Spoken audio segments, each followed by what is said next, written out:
Olá, seja bem-vindo. Esse é o programa Terceiro Setor. Eu sou o Ronaldo Saldanha e ficamos aí de férias desde dezembro, retornando então no nosso primeiro programa no dia 3 de fevereiro, no dia de hoje. E para você que está sintonizando o programa nesse momento, esse programa ele é idealizado pela OCIP Vice, Vila Imperial, Cidadania e Ética. Esse programa tem como principal objetivo dar visibilidade às ações que são desenvolvidas por organizações não governamentais em Petrópolis. Se você é presidente, dirige ou participa qualquer instituição do terceiro setor em Petrópolis, agende sua visita ao nosso programa pelo telefone 2242-9991 ou pelo e-mail terceirosetor@tvi.com.br. Bom, nesse nosso primeiro programa de hoje, eu vou ter o prazer de conversar e conhecer um movimento muito bacana em Petrópolis, que teve início no meados de 87, 88, por aí, né? E um movimento que trabalha o social e o econômico da região serrana, de alguma forma, né? Eu estou falando do movimento Petrópolis, Tecnópolis, e hoje vamos receber a Ana... É Hoffmann ou Hoffmann? Hoffmann. Hoffmann. Então hoje estamos recebendo a Ana Hoffmann, que é a gerente executiva desse movimento. Exatamente. Ana, primeiro queria te agradecer, ser a nossa primeira convidada do ano, e que você possa nos contar um pouquinho, e para quem está em casa, sintonizando agora, o que é esse movimento Petrópolis Tecnópolis, que muita gente conhece, mas muita gente também desconhece. Claro.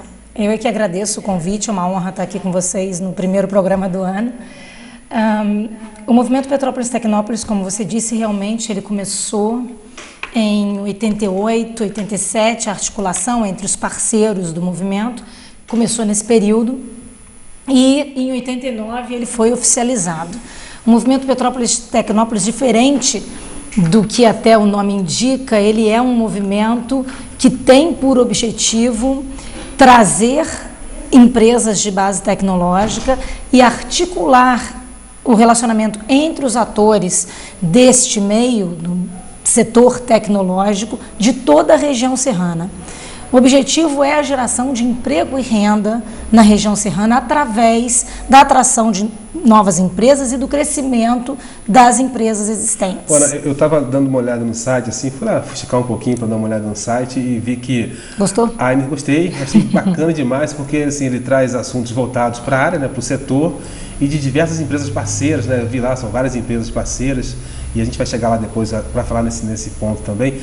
Mas o que eu achei muito bacana é que surgiu, o primeiro movimento, na verdade, em Petrópolis, surge com a Universidade Católica de Petrópolis, lá em meados de 87, 84, se eu não me engano, com curso de computação da UCP. Exatamente. E depois vários movimentos foram se agregando a esse, até chegar realmente ao Petrópolis Tecnópolis. Acho que essa é uma característica muito interessante do movimento Petrópolis Tecnópolis. O movimento Petrópolis Tecnópolis, ele não é executado por uma instituição específica, ele é a soma das articulações e dos trabalhos das diversas instituições locais em prol da construção da Tecnópolis. As que já existem e as que vão chegando. Exatamente. Pelo atrativo que a cidade oferece. Lá em 87, em 89, até 89, foi feito um trabalho muito interessante, foi feito um estudo, acho que foi em 86, pela Fundação Getúlio Vargas, a pedido da Firjan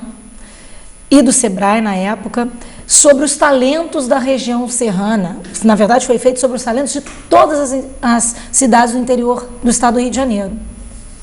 E quando foi feita essa análise, a Fundação Getúlio Vargas, ela indicou, na época, a Firjan, o seguinte: olha só, vocês já têm um excelente curso de formação de bacharelado em ciências da computação reconhecido no mercado. Vocês têm o Laboratório Nacional de Computação Científica na cidade de Petrópolis, que é uma referência mundial em pesquisa tecnológica. Então, vocês têm uma oportunidade muito interessante de fazer dessa região um polo de tecnologia, uma Tecnópole. Quando a Firjan viu isso, ela movimentou, ela mobilizou os outros parceiros, Sebrae, MCT, Governo do Estado, Prefeitura. Na verdade, e aí esse agregado de instituições, LNCC, FUNPAT, Firjan, Sebrae, UCP, Estácio, E aí nasce realmente esse movimento, cresce, toma força, né? Toma corpo.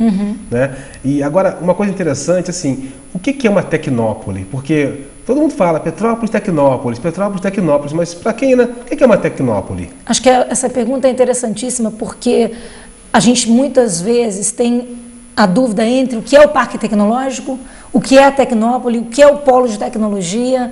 A diferença principal é que o parque tecnológico, ele vive um ambiente fechado. Ele normalmente nasce dentro dos muros de uma universidade, dentro dos muros de uma instituição, e ele abriga ali empresas que se relacionam com aquela instituição para inovação e para a geração de novas oportunidades dentro de uma determinada área de conhecimento. A tecnópole, ela tem como principal diferencial o fato de que ela desenvolve a cidade como um todo. Nós não temos um local físico para uma empresa se instalar ou para uma instituição se instalar. A gente parte do princípio que hoje, com o advento das telecomunicações, da convergência de mídia, da internet, a empresa pode estar em Correios, pode estar em Araras, pode estar no centro de Petrópolis, pode estar no Quitandinha, e se relacionar com a LNCC, e se relacionar com a Universidade Católica, e se relacionar com a Estácio, se relacionar com a FASE, e utilizar a mão de obra existente sem precisar estar... Isso levou a cidade a ser considerada assim, a melhor cidade ou a maior cidade em capacitação de mão de obra na área de tecnologia há algum tempo atrás. No estado do Rio de Janeiro, é verdade. Rio, não foi? Petrópolis hoje, assim, ele é um Hoje polo é a cidade que mais qualifica mão de obra em tecnologia no estado. Mão de obra. Exatamente. Então, ele retorna para a sociedade, né, para a comunidade local, assim, de que formas, né, que você, assim, só um exemplo que você pode... Esse é um ponto bem interessante. Nós temos hoje mais de 1.000 vagas de formação tecnológica na cidade de Petrópolis. O que acontece?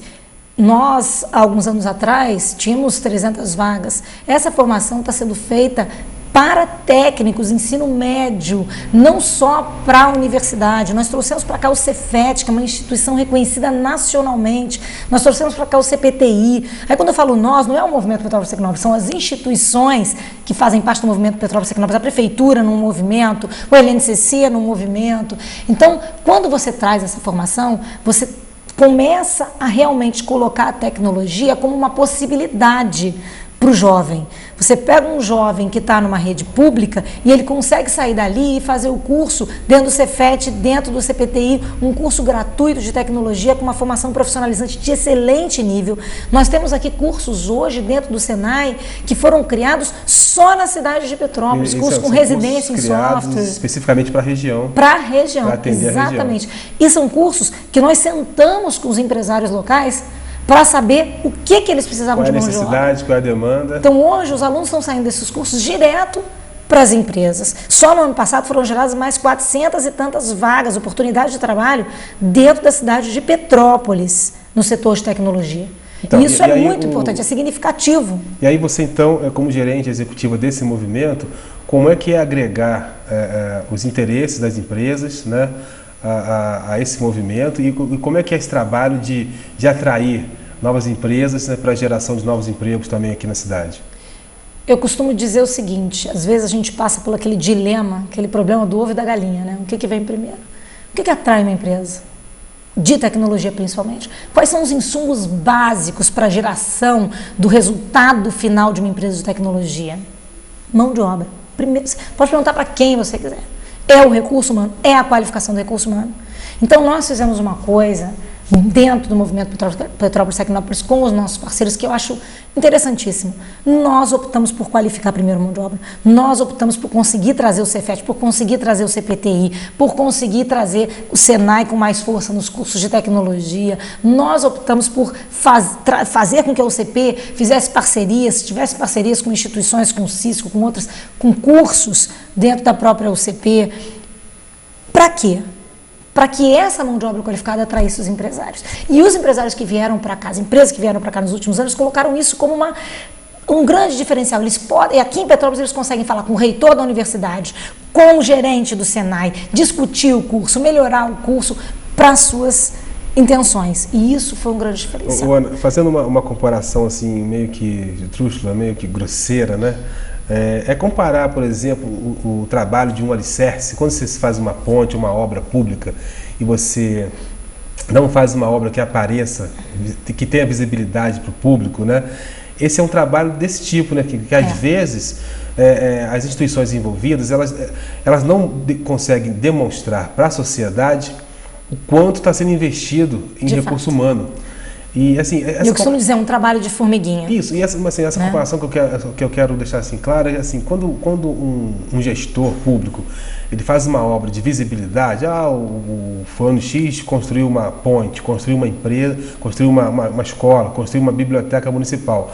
É um prédio que visivelmente está mostrando ali o resultado daquele trabalho. Claro. Esse trabalho do movimento, ele é um trabalho mais de alicerce mesmo, de formação profissional. Isso às vezes não aparece, porque aparece às vezes individualmente, não no coletivo. Então assim, não é uma obra coletiva no sentido da visibilidade. Mas sabe que tem uma coisa interessante, Ronaldo? Por exemplo, eu fui fazer algumas apresentações a convite de algumas instituições, e uma que eu fui fazer foi bem interessante, porque eu estava fazendo essa apresentação para presidentes de associações de bairros em Petrópolis, de comunidades em Petrópolis. E aí eu fui apresentar e falei, olha só, nós temos o curso tal gratuito no CPTI, nós temos o curso tal gratuito dentro do Senai, nós temos o curso tal, nós temos esse profissional, quando ele é qualificado, ele consegue entrar no mercado de trabalho já ganhando 800, 1.200, 1 menino de 18 anos que faça uma qualificação. Acabei de falar, as mães vieram como loucas atrás de mim, mas, nossa, isso é muito importante, eu quero... Então, assim, é um trabalho que beneficia a sociedade, sim, porque você está dando uma opção. E a gente tem que entender o seguinte, Petrópolis não tem referência histórica nesse setor.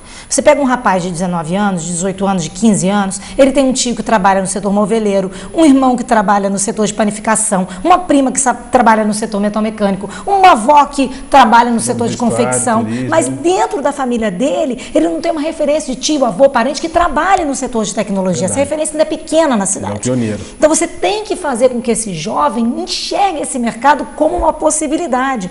Então por isso a gente criou um projeto chamado Fábrica Escola de Software e Teste, que foi aprovado pelo MCT no ano passado, que vai ser executado pela FATEC a partir desse ano, que traz um curso concomitante ao ensino médio, que vai pegar aí 1.000 alunos do ensino médio e oferecer um curso concomitante, ao mesmo tempo, paralelo ao ensino médio, de 1 ano. E esse aluno, depois de 1 ano, vai para uma fábrica escola de software, onde ele fica mais 1 ano trabalhando. Isso que eu ia até te perguntar, esse gancho é bacana, porque assim, é uma tendência do ensino médio se tornar um ensino mais técnico? Porque, por exemplo, hoje a gente tem aqui uma escola estadual, que é o CENIP, que no curso, já tem um curso técnico, por exemplo, na área do audiovisual. Ou seja, quando o aluno chega numa universidade, ele já chega completamente preparado e até mais bem preparado, às vezes, do que a formação que ele vai ter lá dentro, às vezes, da universidade.